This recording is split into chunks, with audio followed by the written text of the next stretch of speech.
2020, I was a video manager. Exactly. Let's see.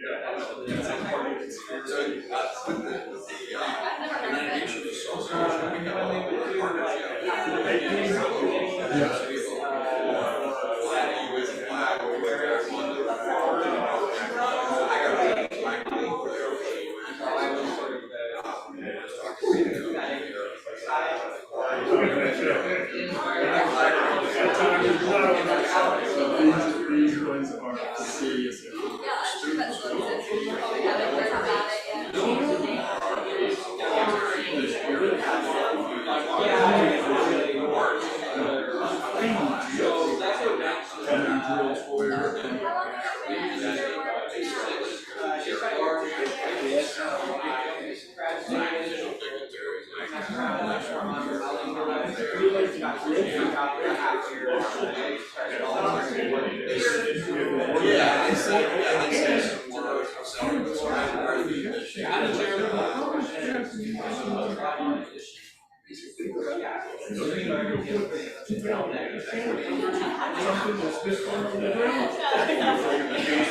Exactly. All over yourself.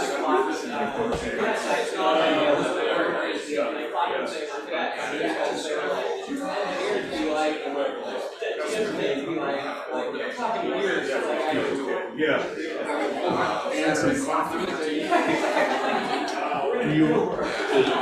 this acceptable? I hope so.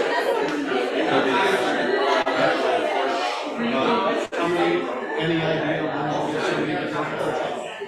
Somebody might join us?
I do.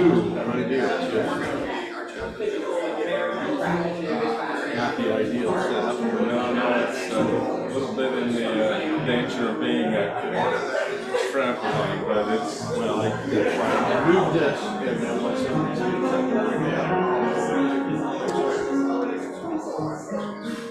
I think I'll tuck this back here for now.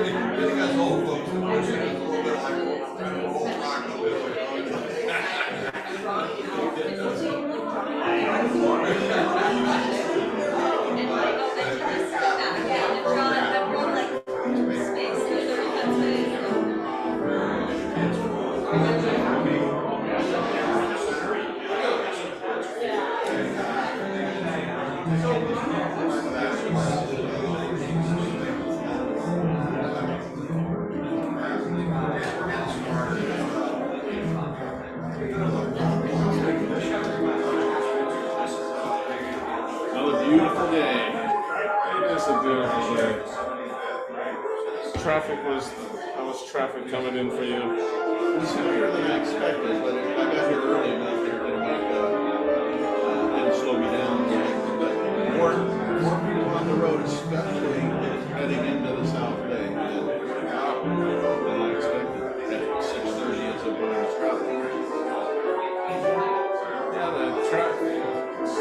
the traffic out here is not that bad right now. You've probably seen it ladder where all the trucks are backed up. The park back there.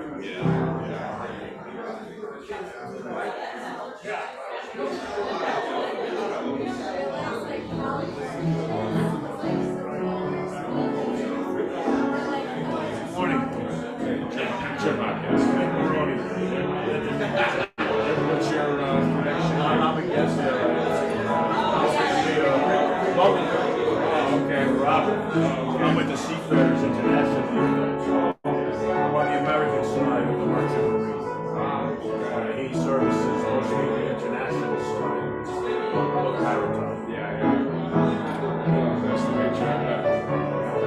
I'm also the pastor, and I'm the incoming chair of this Seafarer Ministry. Welcome. Thank you.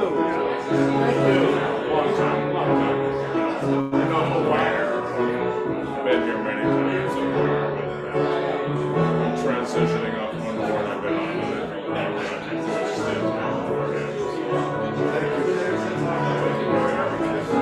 Does good work. It's intent. It's 6 years.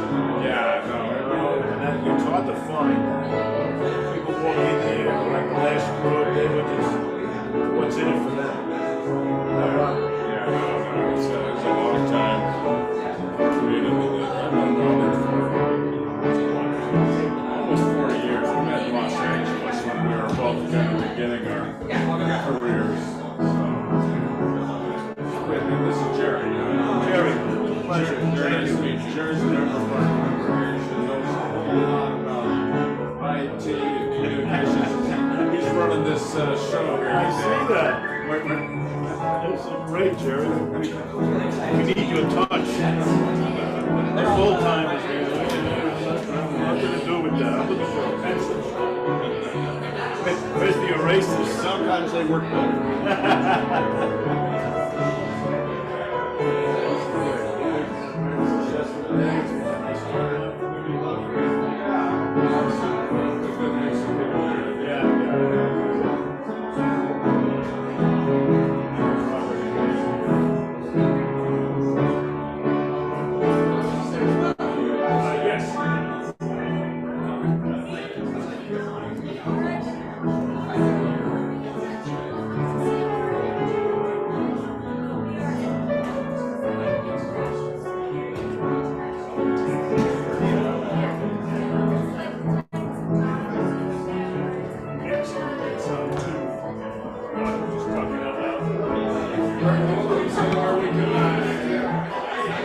Assistance there? Good. You can come back next way. Thank you, Jake.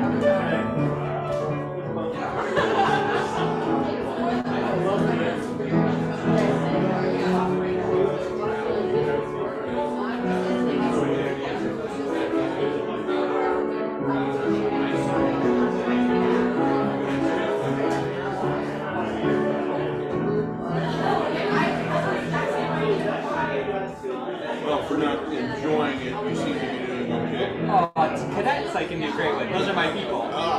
It's really exciting. I went to Cal Maritime, so I'm a graduate.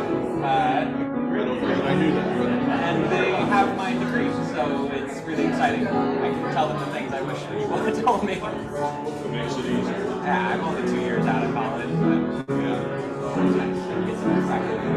I was talking with I don't want to keep you from networking. Robert was saying that you went, last we talked, you were thinking about going with the FBI or you headed in that direction. And he said that you learned quickly that maybe you didn't want to do this. I did. I worked there for about half a year. And it's not... It's hard to talk about it without getting into my own like politics, but it's not... I came into it recognizing it was a complex institution, and I read a lot of history. I'm a very history-minded guy. And I wanted to be a positive force in that, and I felt like when I came in, I recognized that you can't be a positive force in a thing without doing the actions to reconstruct it, and that's hard. And that just wasn't healthy for me. I like being a dispatcher. To make people happy every day, they get to ride a boat and go around the bay. So, if I can ask, what does a dispatcher in the port, all the traffic you handle? I am just a company, and I got into dispatching because I was a dispatcher. I organize most of the ferry boats in the Bay Area daily. So I do vessel assignments, I organize crews every day when boats break down and crash. 1 second, I just want to bring this up on the screen.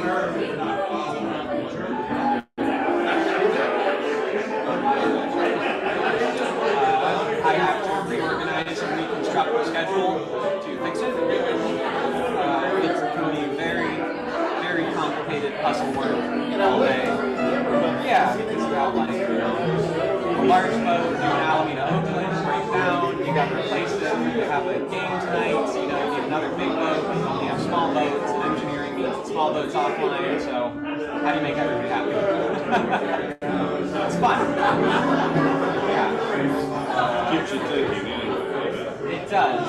And it's a beautiful, beautiful place to work. We have huh? So this is gorgeous out here. So is the dispatch office somewhere on Alameda. Oh, it's on And I Alameda. live in Alameda, so it's 8-minute commute.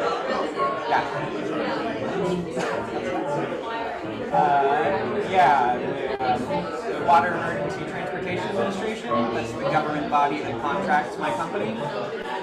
They have very ambitious plans for what they want to do with ferries. Yeah, they want to run 100 boats, I think, in the next 20 years. They want to build terminals in Berkeley is the next one coming up. They're going to be running more service to Oracle Park now. What's that? Spectacular. I think they want to run. Yeah, they want to run to Antioch. They want to run boats to San Jose. That's the map. It's a little overwhelming, but they want to run deep, even to the. Dude, how far up do they want to go? Well, yeah, and Antioch. Oh, into Antioch. Yeah. Okay. All right. So, any thoughts about going further than that? I mean, they go all the way into Stockton. As of now, that's about as much as I've heard. But that's pretty ambitious. Well, that's not far from Stockton, Antioch. Yeah. I would imagine on the waterway. It's not No, I don't think it's not. One day. That's my joke always nowadays. How do I get there? Take a ferry. They're not built. One day. Get to Sacramento on a ferry. Well, I used to work in South City. We hear from that area. I just noticed water We had people commute from that area all the way to South City. And I've read some things about this idea of the Bay Area becoming yeah. which includes Stockton. I think it goes all the way to Sacramento. I don't know if it goes quite up to Sacramento, all the way down to Merced, south. And so they're including all of that. And they talk about this Yeah. in that, because that's where people are commuting. Yeah. So it's an interesting, interesting just to see the traffic. Yeah. That's why, not sure if you've ever heard me talking to Robert or other people, but I want to get into underwriting now. So I'm trying to apply for it. This area is probably a challenge. I would imagine, but the thing I like about that picture I showed you is I can't believe that's going to be, that's so ambitious. But you should, I know, you should have done from the start. Did you do I've been in for a bit, I can see you guys. I work yeah, for you're in the academy. a startup company. Are you originally from And Yeah, Barry, born and raised. We started off building an information system for mechanics. I used to be an auto mechanic. Yeah. I ran into the guys who started the company. We decided to get together. So now, what's your responsibility? Turns out There's a bunch of back them. So in I'm an officer in the Corps of the Cadets. I'm the executive way officer. too expensive to build an Well, is that information a system. resident By the time I scanned it, Thank you. Yeah. the scanning was I administer somewhat new technology at that point. Yeah. And then OCR was the big On one. top of that, I'm the chair of the board for our association. Turns out I run the we meetings. couldn't afford to do that, so we built a PC-based engine. What makes it? A Well, PC-based I am engine. contracted to my shoulder. And then we networked that to a shop management system. And so the engine analyzer, shop management About 2 system, years. whatever other computers in Halfway Yeah. through the network. Been tech for a while. it, the basics. So now, what you're doing now, how 1983 about my first Mostly short sights. time in Sinclair was that had 8 RAM. Yeah. And I bought a 16K RAM. just down in Long Beach. 24K RAM. Yeah. I wish my work should hire you. Our database system is still from the 90s. Oh, is They it? never updated. So what is, do you know what they're using? No, I wish I could tell you. I really don't. It was an in-house constructed database system to track passengers and vessel assignments every day. How you doing, Maritime? Are they using I'll pick up a few words next time I meet you. I'll tell you. Using Microsoft Access, I mean, that's what a lot of people used back then, and it works great. But Made in like 95 to 98, somewhere in that range. It's just, early days of Microsoft. I have good job retention because it takes a long time to learn how to operate. It's just, once you do, you can do anything. Likewise, It's very versatile. Yeah. Most people have gone to an SQL-based database. Once you get to more opportunity for expansion. Oh, yeah. Yeah. I mean, Excel hard knocks. Access. Parents are career attorneys. Yeah. I love it. I think the bigger applications should go on.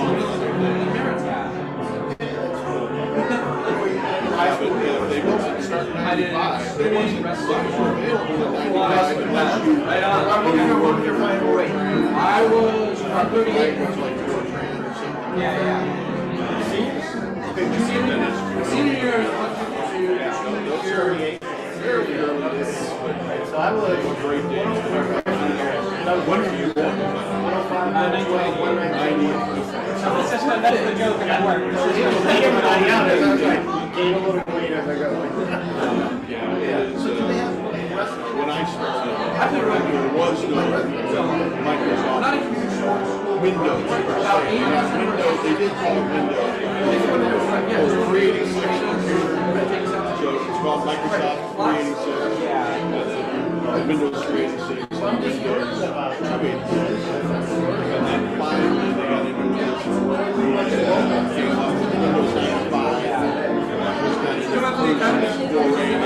I wish I knew, the only old tech history I know pretty well is like I forget his name, the two Johns, the guys that invented Doom.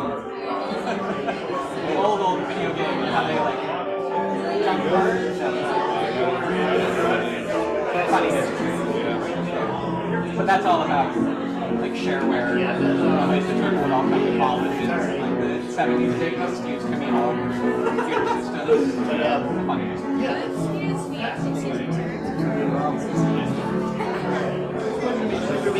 I'm gonna grab another bottle of water.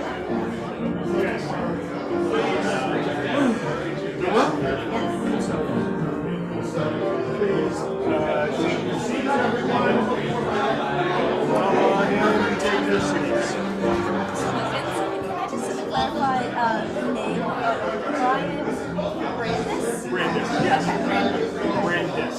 Brandis. Okay. Thank you. Do you have ideas of where you want us That's here. You don't have to go far. Yeah. Probably just stand in the back and make sure that we're I'm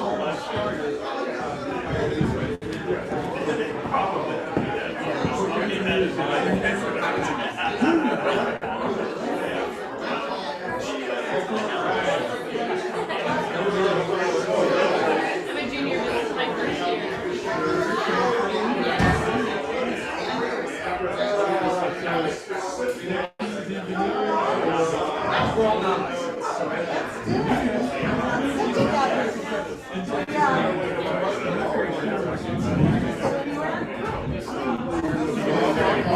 Always interested in making good friends.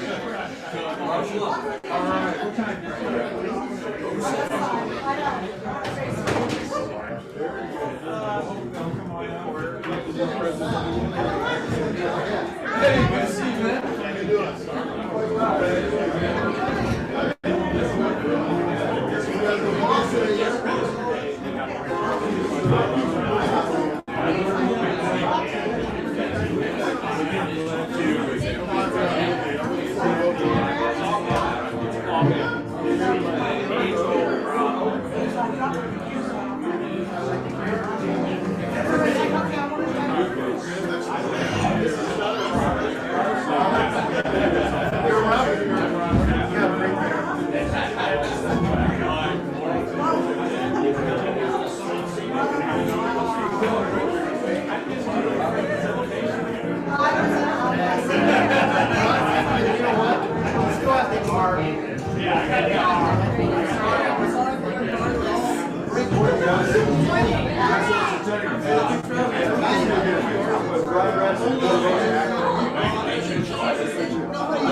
Good. How about yourself?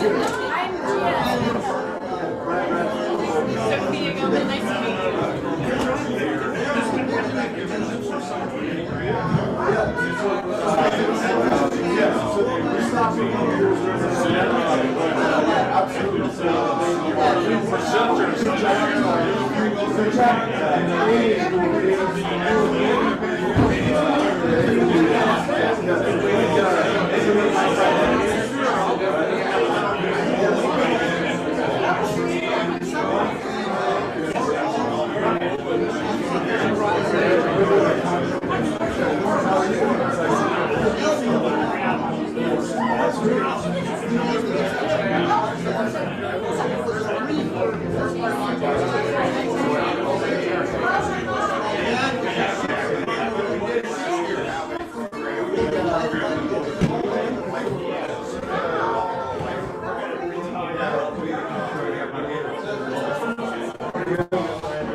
I got a bit of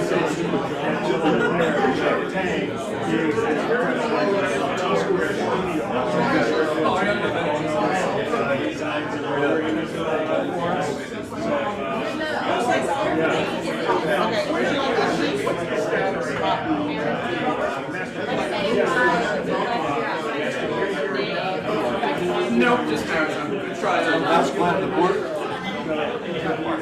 Oh, the park. So it's continuing to move forward. We keep doing updates, and then we run it by the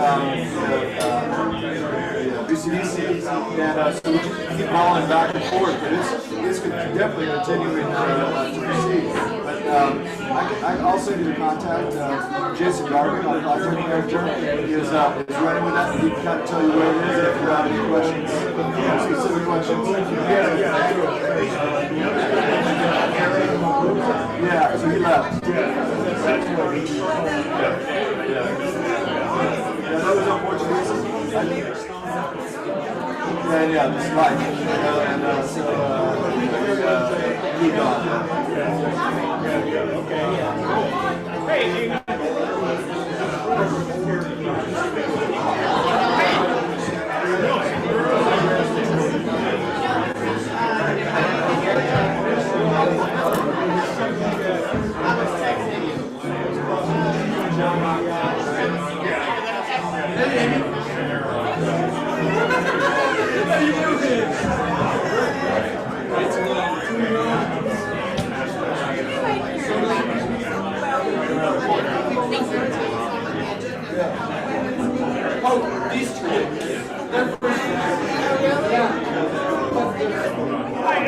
Yes.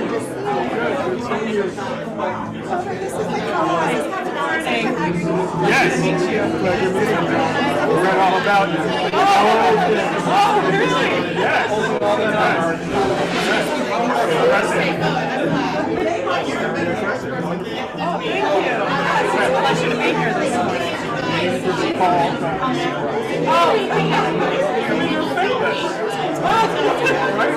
I've done a few things. Yes.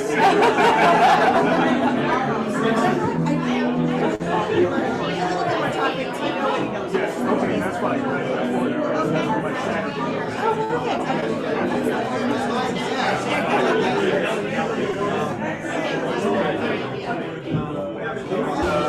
Wow, it's a busy group today.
Wow.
You should, yeah.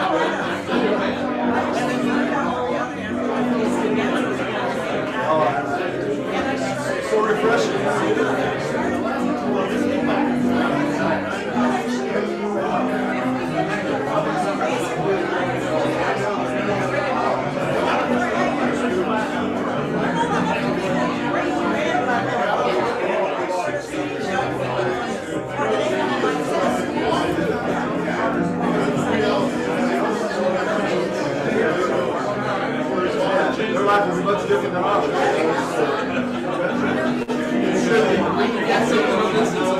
Another $50 shirt.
Last year was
want to get everyone to go. Some people probably have to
Good morning.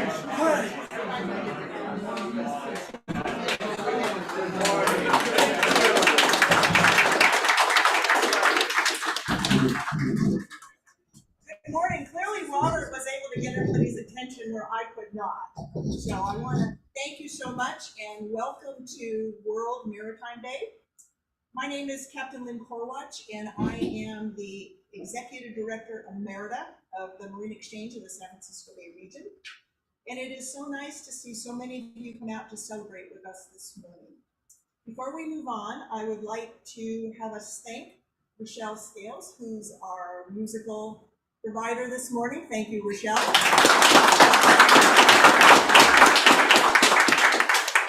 And I have been fortunate to have been involved in this industry for many years, so I'm always glad to come out and be among my many wonderful friends and colleagues in the maritime community. I was telling the gentleman at the table this morning that this year was 50 years since I started at Cal Maritime, so I am really, really, really old. And all of this gray hair and wrinkles are hard-earned, I just want you to know.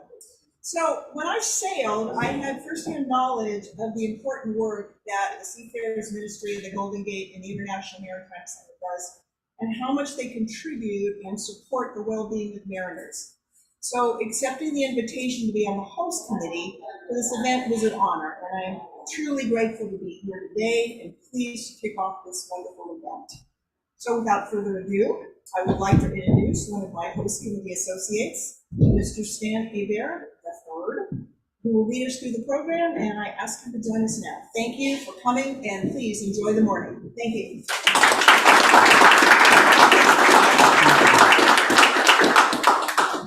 Thank you, Captain Korwatch. She was part of the first class at Cal Maritime that admitted women. So she's not only part of the history of maritime, but history of Cal Maritime too. And we're very happy to have our cadets here with us today. I'm Stan Hebert III, and it is my pleasure to join with the other members of the host committee to welcome you all to this special breakfast as we celebrate World Maritime Day. And I'm going to call the names of the other host committee members, and if you're here, please stand to be recognized. Dr. Jim Hopkins, Lakeshore Avenue Baptist Church. We already heard from Captain Lynn Korwatch. Nick Baroni, Seafarers International Union. Chris Morgos, Norton Lilly International. Richard Ozer, Office Information Systems. And Amy Clark, the Port of Oakland. Just a few things as we celebrate World Maritime Day and remind ourselves of the tremendous impact, innovation, influence of our own maritime sector. We will introduce renewed and enlarged vision and direction for the SMGG at the IMC. That's our new nickname. That's the Seafarers Ministry of the Golden Gate at the International Maritime Center. SMGG at the IMC. Our ring to it. And equally important, we share hospitality with friends here today. So as we continue with the service for breakfast and enjoy our meal, we ask you to pause and reflect and give us silent thanks for the privileges, prosperity that we enjoy. We will return to the podium after breakfast. And again, thank you so very much. Before we do, I want to thank Chef Leilani Ba of Brew and Vine for the meal. Also Magnolia Street Wine Lounge and Kitchen. A round of applause for Chef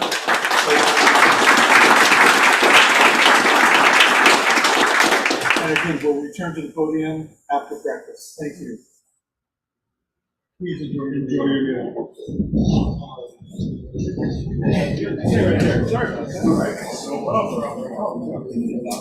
Yes, yeah, I know. When you called your name, I was like, okay.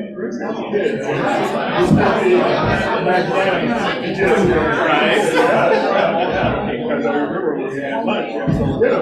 Exactly. As a matter of fact, right.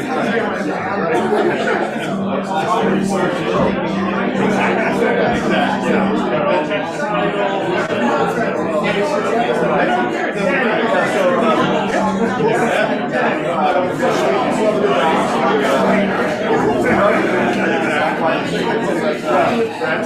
our imports go down here, exports still stay strong.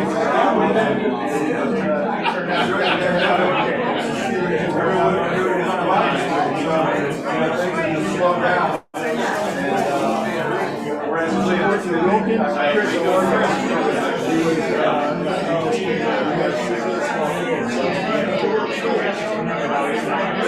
I've been there before, I know that. I tell you what I'm talking about. A long time ago, but not a long time ago where the kids were in charge. Right. I agree. So you can take that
There's actually a reason.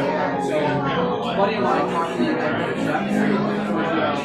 Oh, the food's so good. What did you guys do? He says, yeah, so actually, I can't go for a long time. He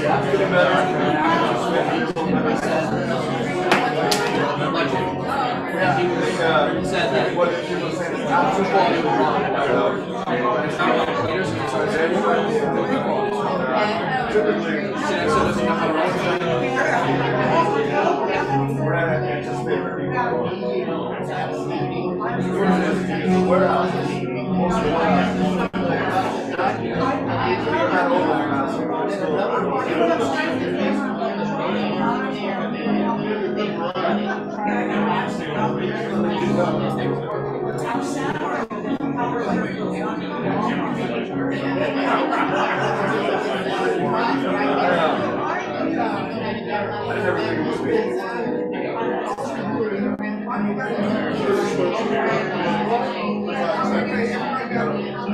They all fired up.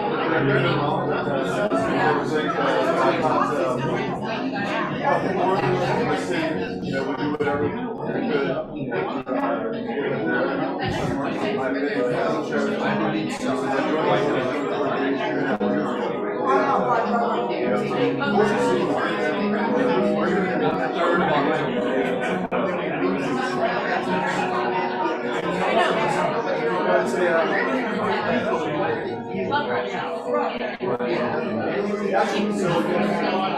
We'll talk about that in a second.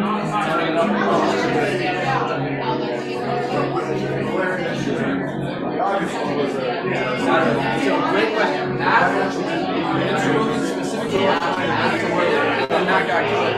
So the burden of responsibility.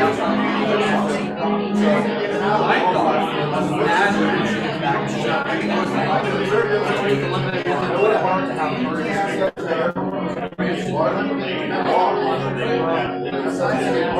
yeah, I'll just walk after this.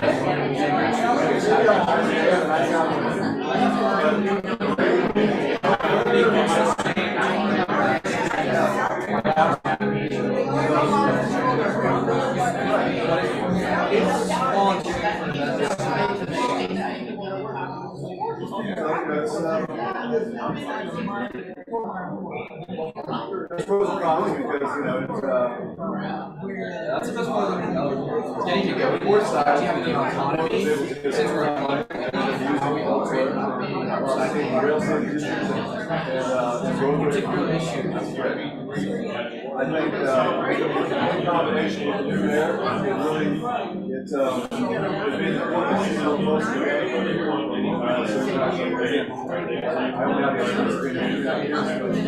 Before that, pretty separate.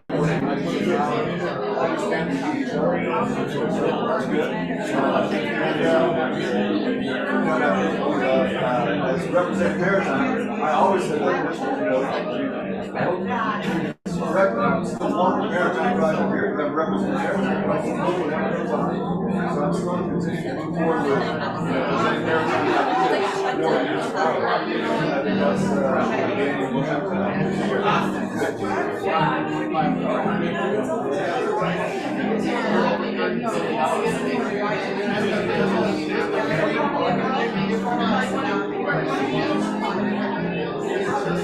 I just need not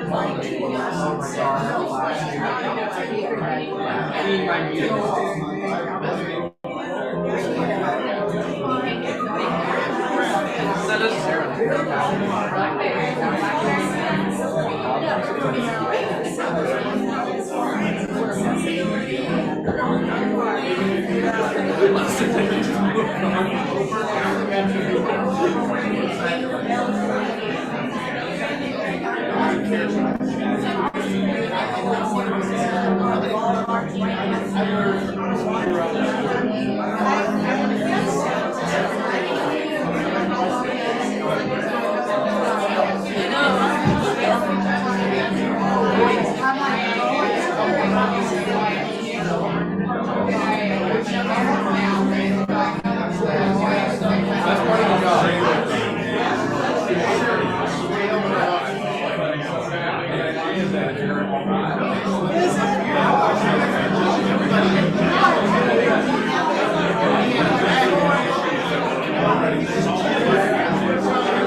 Super fun for about 45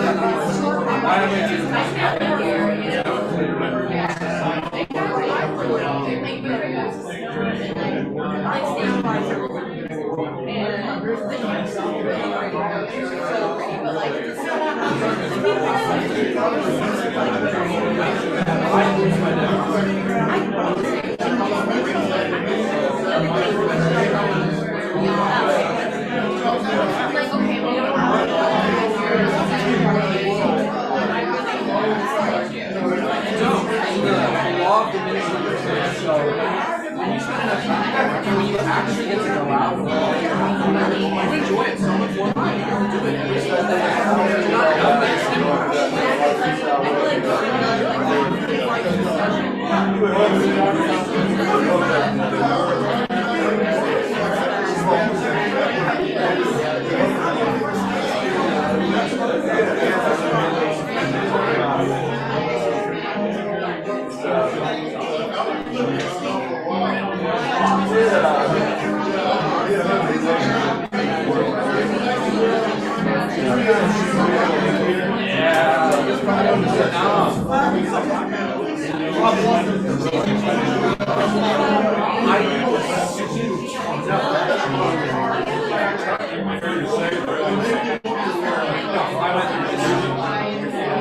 I know all the professors here are super knowledgeable.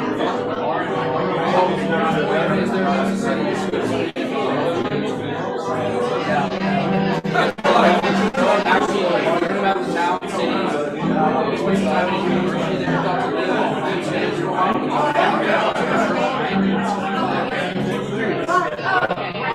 we don't get that far. No, literally, after 5 p.m. we did our Tuesday after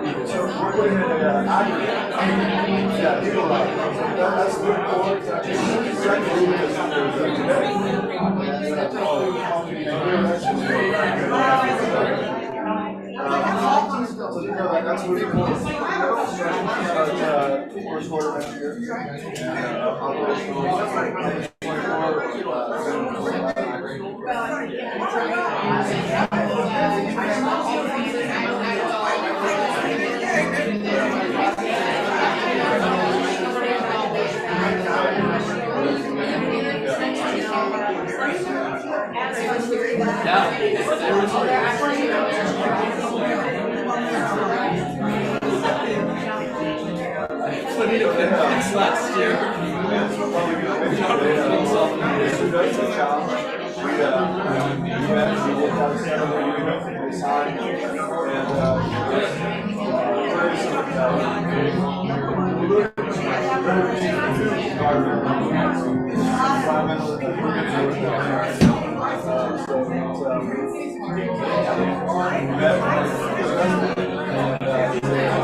Good morning again, friends and guests.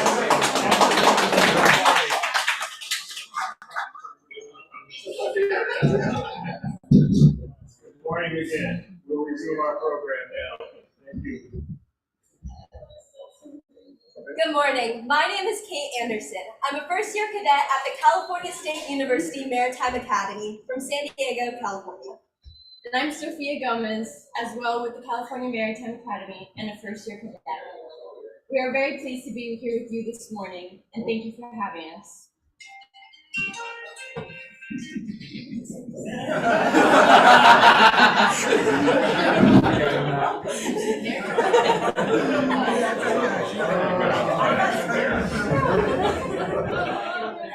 The maritime industry is among the most dynamic, rewarding, and important sectors in the world. That is why Kate and I, along with our fellow cadets who are here with us this morning, chose to become proud members of the Corps of Cadets at Cal Maritime. Shipping's ability to offer economic and efficient long-distance transport puts it at the center of the world economy. Shipping is a catalyst of development and a vital link of connecting goods, commodities, companies, communities, and cultures across the world. Each year, the shipping industry transports nearly 2 billion tons of crude oil, 1 billion tons of iron ore, and 350 million tons of grain, as well as large volumes of other key products such as chemicals, refined fuels, and manufactured goods.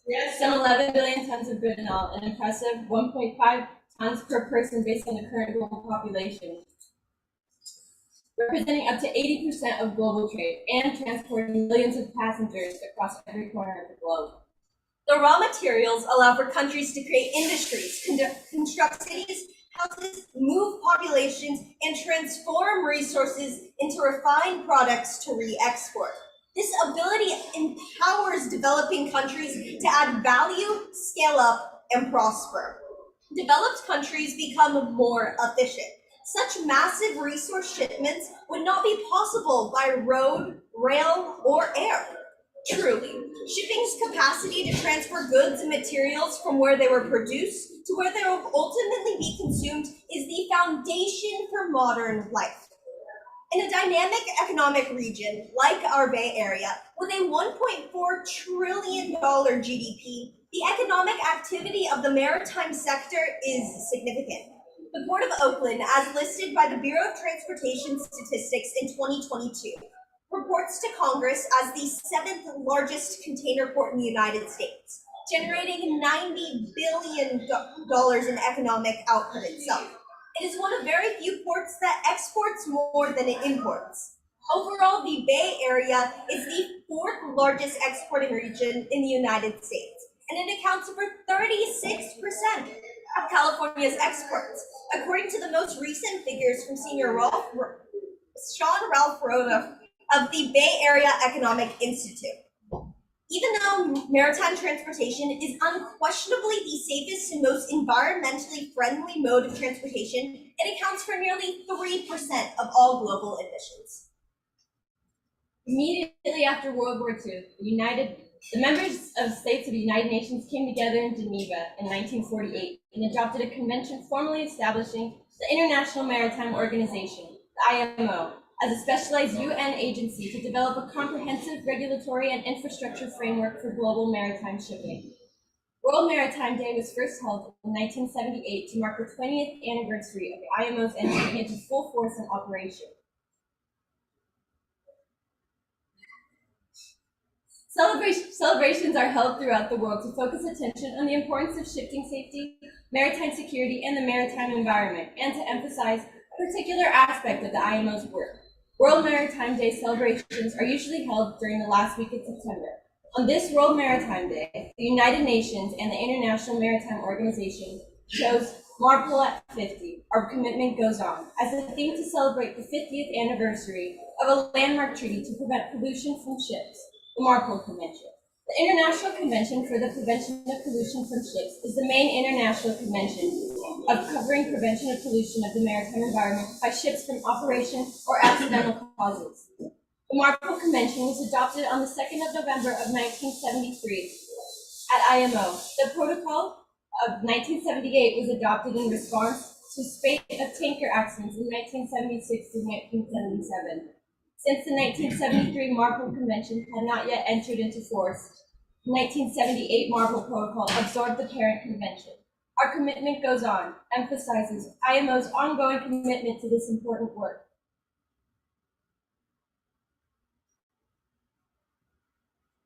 The Bay Area maritime industry has long held deep respect for the environment and has already made remarkable strides to reducing emissions and adopting green energy technology, with much more yet to come. Now we need all hands on deck to deliver on policies and investments required to realize a just and equitable transition for the entire maritime sector, as stated by the UN Secretary General, Andres Guterres. The Bay Area maritime community's hands are on deck, and the road to zero is laid out and well paved, as our keynote remarks from our next presenter will explain. Brian Brandis was appointed the Port of Oakland Maritime Director in 2020, and he is responsible for all shipping and related activities in the seaport. Mr. Brandis is a 25-year industry veteran. He has held previous positions in leadership at the French-based ocean carrier CMA CGM and the Flagship Van Leasing, an intermodal chassis leasing company. He began his maritime industry career at the Maersk organization, where he rose to senior leadership roles with the APM terminals and the Maersk line. Mr. Brandis has served on the board of the Pacific Merchant Shipping Association and the Propeller Club of Los Angeles and Long Beach. He has served for 12 years as a member of the chair of the California State Historical Resources Commission, which administers federally and state-mandated historical preservation programs to protect California's archaeological and historical resources. Mr. Brandis earned an MBA in Finance and Strategy from the Peter F. Duncan School of Management at the Claremont Graduate School and a Bachelor's of Science degree in Finance from San Diego State University. Mr. Brandis, from the Cal Maritime crowd, thank you for your excellent service and leadership in the maritime world. We look forward to learning from you today and to leading with you in the future. Friends and guests, please welcome Mr. Brian Brandis.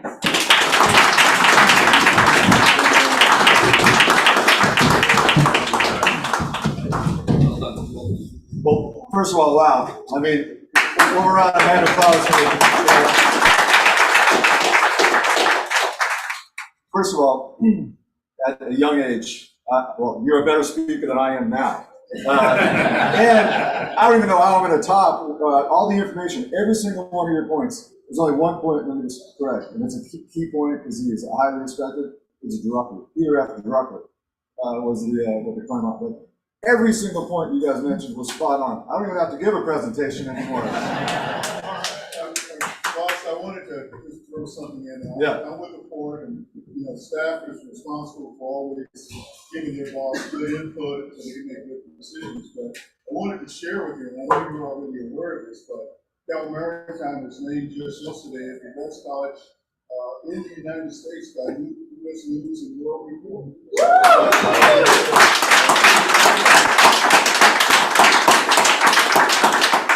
So again, thank you guys very much. So again, good morning, everybody. My name is Brian Brandis. I don't like following after that introduction, but anyhow, I do want to thank everybody for coming today. and really for what the Seafarers Association does. I think most of you realize it's a group of volunteers to add a great value to our industry. The seafarers, the crew, are often a group that are often neglected, and they're literally away from their families, away from land months at a time. And seafarers associations around the world, cater to helping. This gentleman over here, right here, needs a round of applause for leading this organization.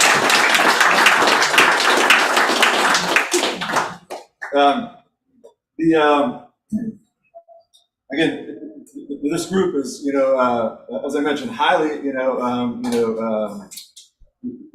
effective for what they do. It's very appreciated for the port, and we really look forward to strengthening the relationship here at the port. For the port specifically, we're really in some exciting times. We're really past the post-pandemic.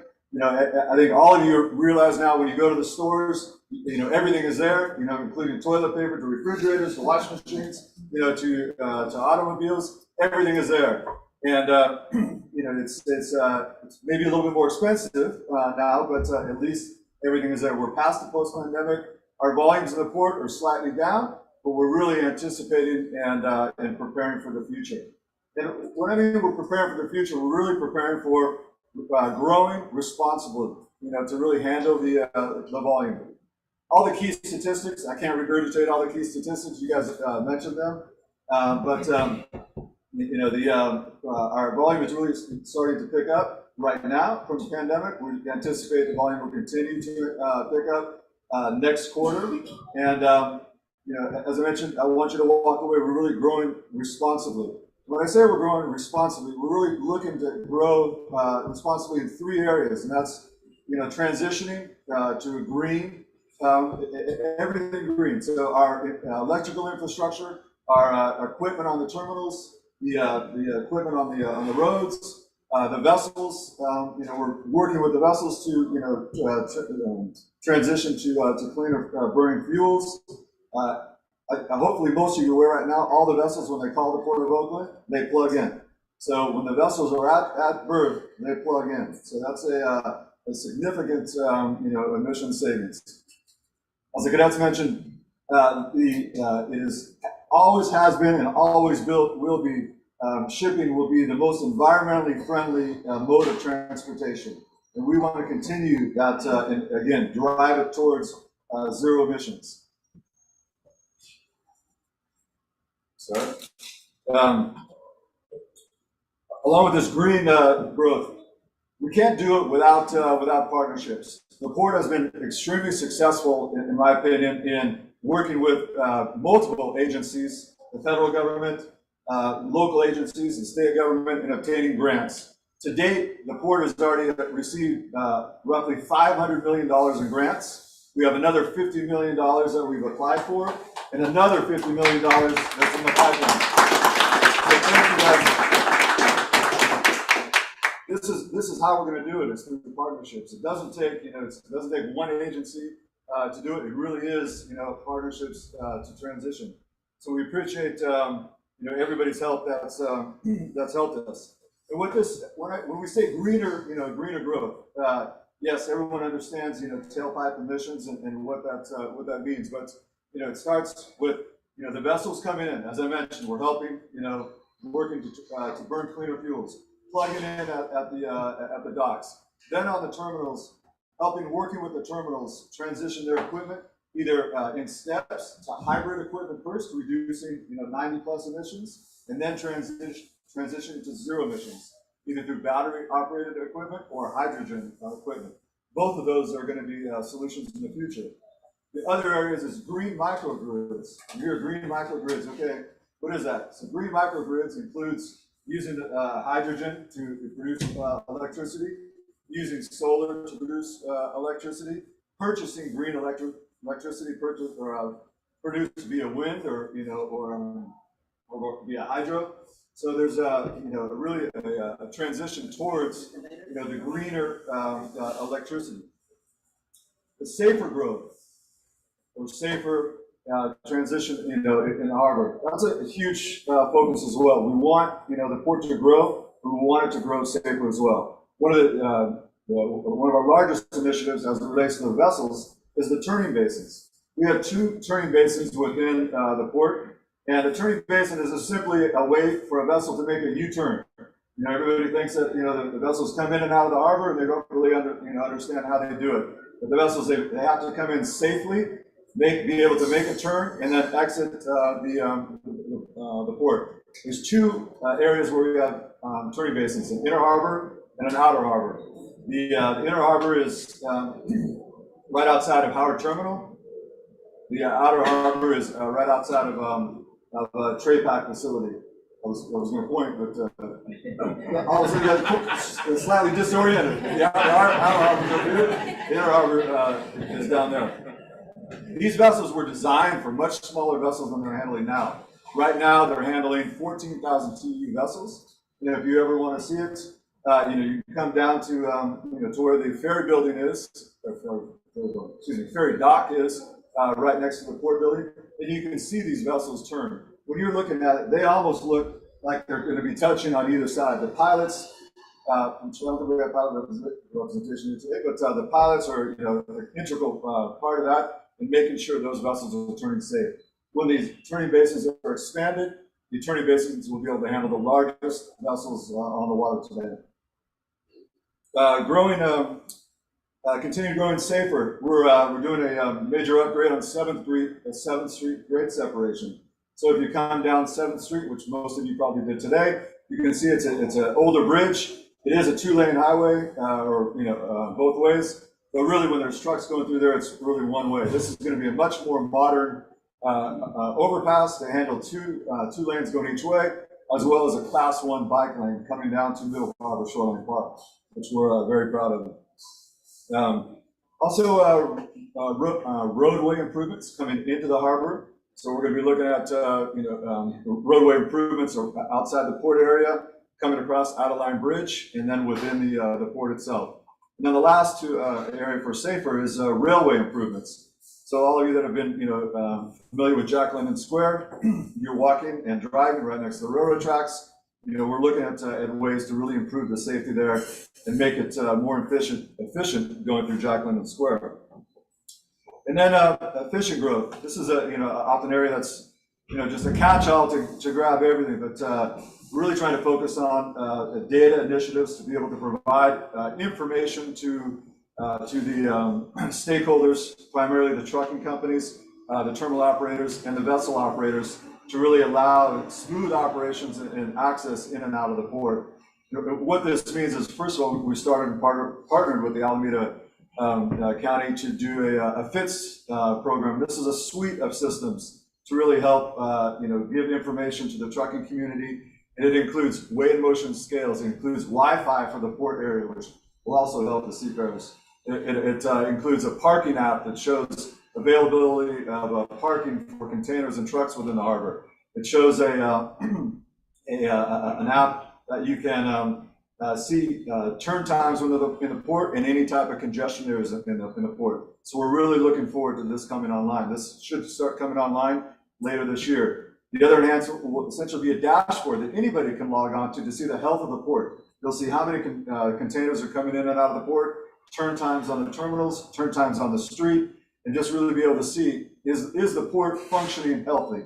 And that's really what we were lacking during the pandemic. So we're really looking forward to that.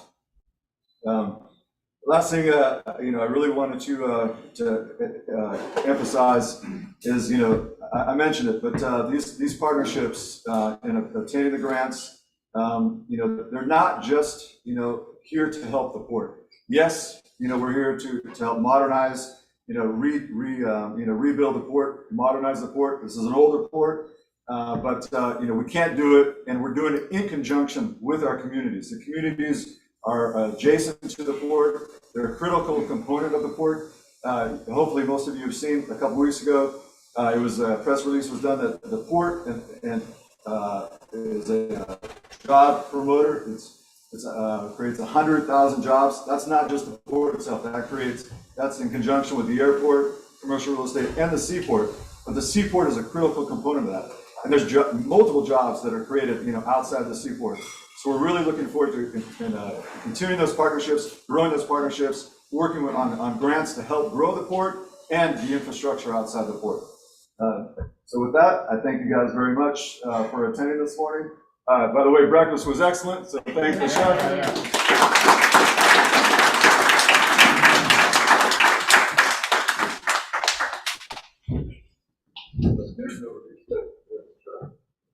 Thanks so much, Brian, and for everybody who has participated on the program. Kate and Sophia, very, very, very dynamic and excellent. I agree with Brian. It's kind of hard to follow that, so after that I would be, but that's okay. I'll settle a score with you later. For embarrassing me, but that's okay in my own house, but that's all right. Making way for the next generation, that's what we can always call it. So very good. So glad to see all of you, and thank you so much for coming over to our house. Appreciate opening up and having all of you here. I am relative. Oh, by the way, I should start saying, hi, I'm Robert Wilkins. Robert Wilkins, I keep getting ready to say CEO. I was a CEO for a number of years. I'm retired now. If my daughter were in here, she's here somewhere, she'd say, okay, there he goes, getting overly aggressive again. You're not a CEO anymore, Daddy, and you never were at home. But executive director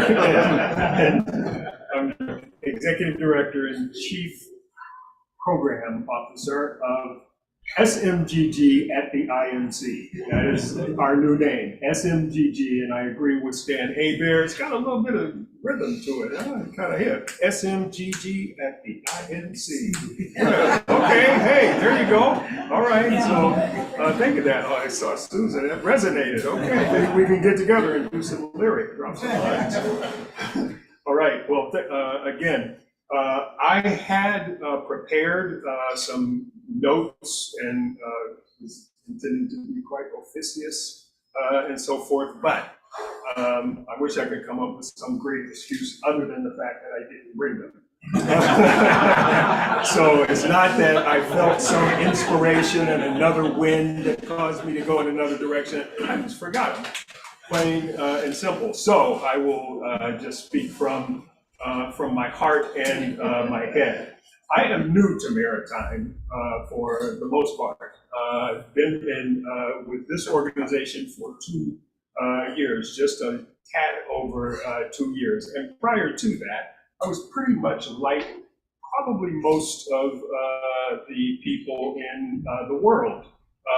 We are aware that there is an ocean, we are aware that there are ships and so forth and so on. But the huge universal and ubiquitous nature and necessity of maritime and ocean affairs is just, just kind of going over our head, a hidden giant in plain sight that we take for granted. It's there and blah, blah, blah. But once I got introduced, I became very, very, very, very fascinated with all that there is to learn, all there is to do, and so forth. In my real life, I'm a trained theologian and minister. And so one of the things when people were asking me to become involved with this, I was like, well, what has that got to do with anything? Yeah, it's got to be blah, blah, blah. But then I began to explore that even more, and I came away concluding, why do we call it planet Earth when it's mostly water? 70% of the Earth's surface is water. How many of you also know that 70% of the Earth's surface, 70% of the human body is also water? It is. The salinity of the ocean is about 14%. The salinity of the human body is about 17%.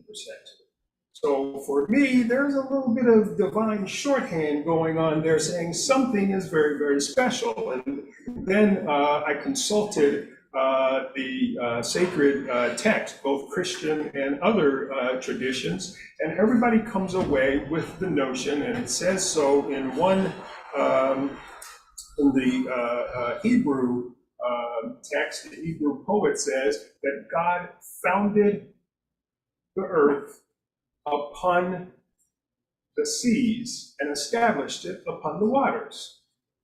Right? Whoa, what's going on here? This is, so it's a very, very, very special thing, the waters and so forth, and the opportunities that we have to navigate those waters, both for pleasure, for business, sometimes for nefarious things like war and conquest. Those are not so cool, but it's just fascinated me unbelievably, and I begin to take much more seriously this opportunity that I have, and it's sort of turned into a calling, which brings me to our organization, Seafarers Ministry of the Golden Gate. Much like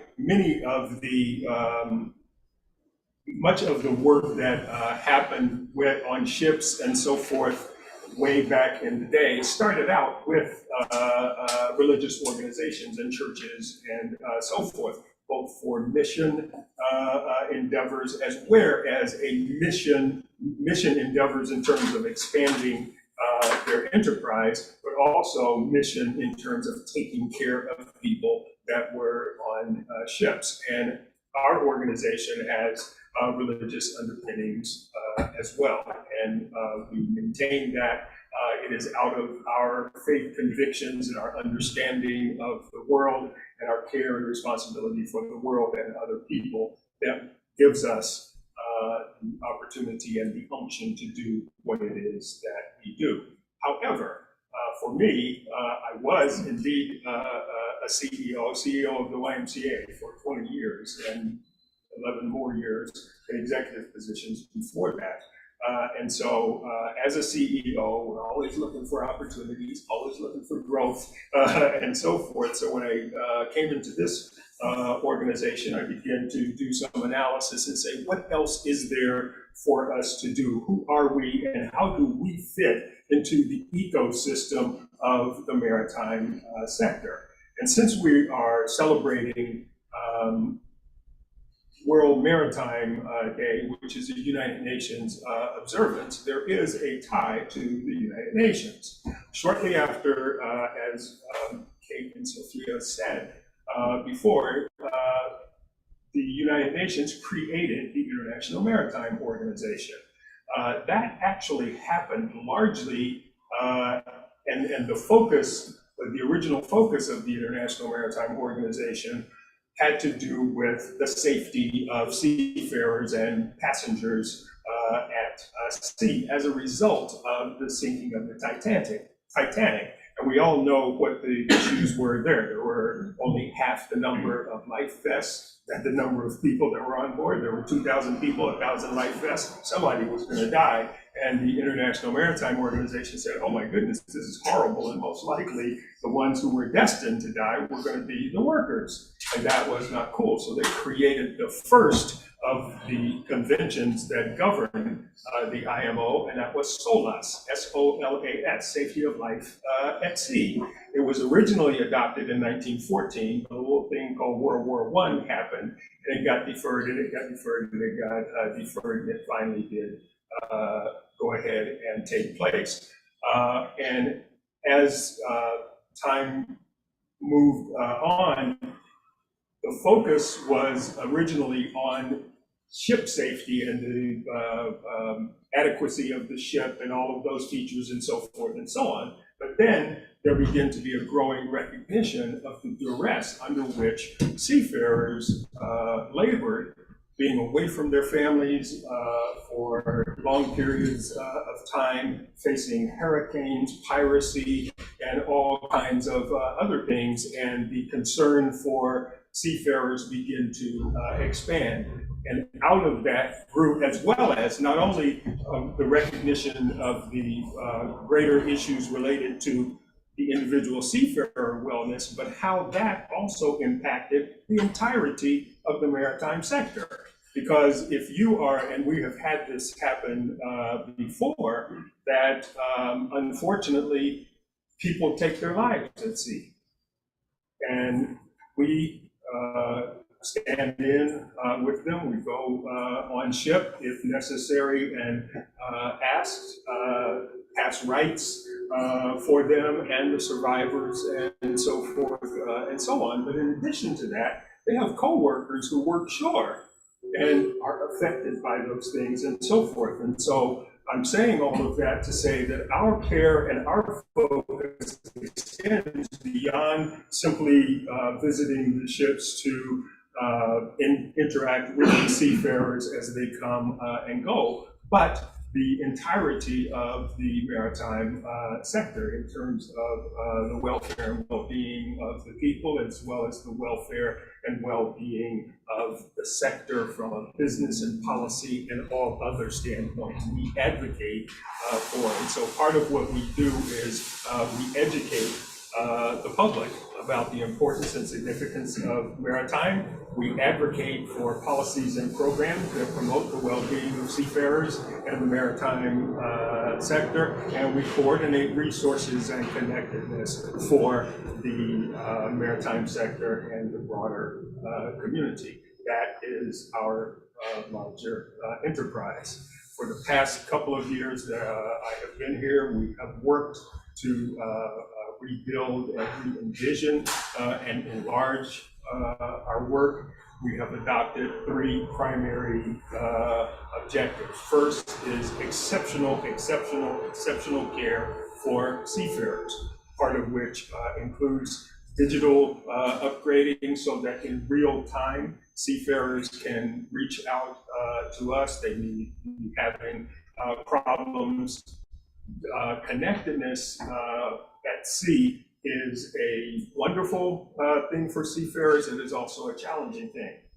I'm out at sea, there's nothing, my family, it's good to hear from my family, but when I hear that my son got stabbed or my daughter is hooked on drugs and nothing that I can do about it, that becomes a bit of a challenge. I need to talk to somebody. And so digital upgrading our ability to talk to them in real time, as well as creating partnerships that allow us to have greater capacity to actually have at our disposal clinicians and others who can intercede in a technical and highly professional way to assist is very, very important. A second piece of the exceptional care for seafarers is upgrading our facility, modernizing our facility. It's a project called Home Fit for Heroes. And before you leave, I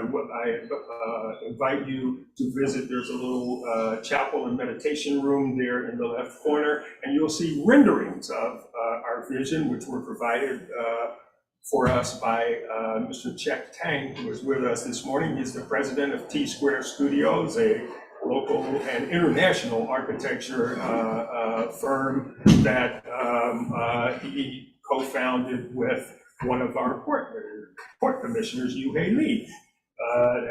He is the inheritor of Yuhei's legacy and part of his firm. And so we want to thank him for that. Thank you.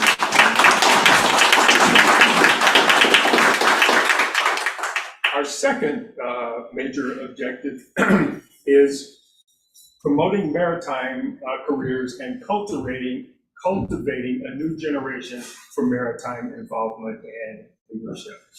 We have a couple of programs you'll see over in the corner. The Tomorrow Core program, which identifies young people in internships and various other kinds of opportunities to learn firsthand about what it means to be on ship and so forth and so on, as well as some of the important background and history of maritime and all of the opportunities.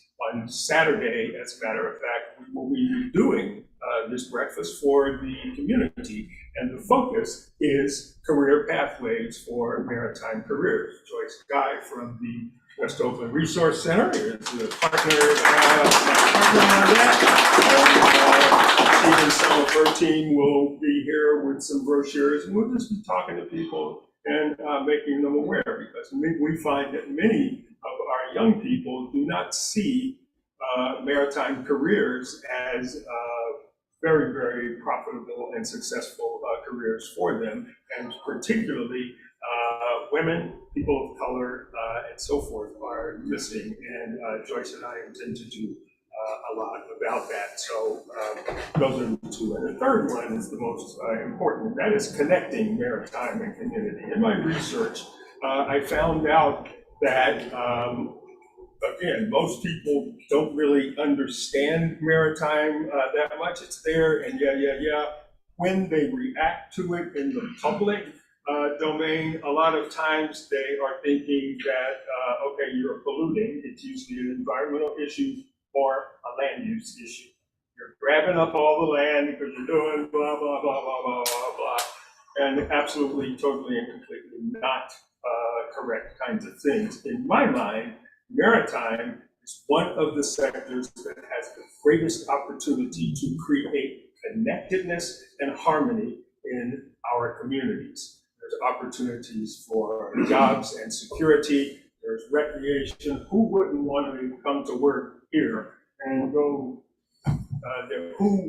or to spend the day just being able to take in all of the beauty of nature and so forth and so on. There's opportunities for international exchange and the care of the ocean. In a way, to me, it is, there's, again, I'll go to my Reverend Wilkins motif. There is what we are all familiar with. It's called the Lord's Prayer, Our Father who art in heaven. And that gives us the notion that heaven is someplace over there. And I don't necessarily subscribe to that particular theory. I think heaven is here when we take care of the natural resource and we take care of one another. And so I am pleased to, this is sort of like a launch for us and a re-emergence for us as Seafarers Ministry of the Golden Gate into the fullness of maritime. We welcome partnerships and call on us at any time. We have a lot of reach and a lot of capability and unrelenting interest in all of you as individuals as well as enterprises. And I think that, again, we have the opportunity to be the connectedness and the wellness that our society so much needs. I thank you so much for being with us. Come back and be with us at any time. The world of pancakes, I noticed that a lot of you all didn't go that far in the world, but I wanted to point out Robert right here, because Robert, 2 rounds. Hold up your plate, please, Robert. Robert, hold up your plate. Thank you. Final word. People will say, why in the world, what is this got to do with pancakes? The 26th, September 26th, was actually the International Day of Pancakes. Actually was. So I saw those two together, and I was like, you know, trying to be creative, and that's what I came up with. So, okay.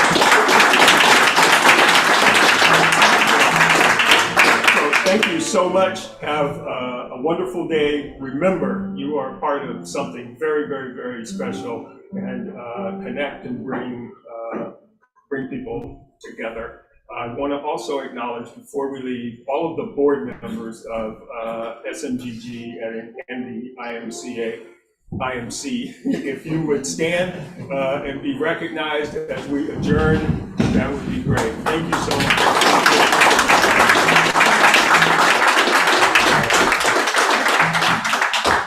Thanks to Michelle Scales for the great music that she provided for us. She's going to send us on our way with some very familiar music that will inspire us. Have a great day. Be great. celebrate today and every day. Thank you. Thank you so much.